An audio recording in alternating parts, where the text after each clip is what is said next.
After mamit ni Ate M si Jesus sa St. Wilfred in Bonn.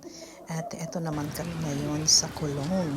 Cologne, the very popular dome in Cologne because it is the tallest twin sphere in the world. At dito yun sa may station din ng Cologne.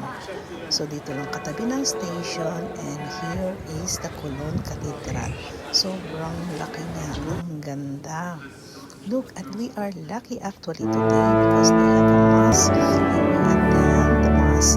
This is our second mass today during Easter 2025. At we are lucky also to get a picture here by the Holy Trinity. Ito yung favorite ko dito. So don't miss it. Don't forget to make pictures and pray here by the Holy Trinity here inside the cathedral Cologne Cathedral.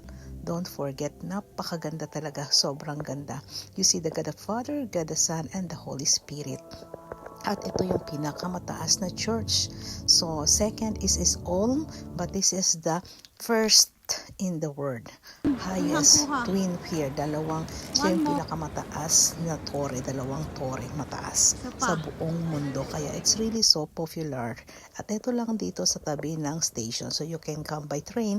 It's just beside station. Sobrang daling puntahan ang katedral ng Cologne.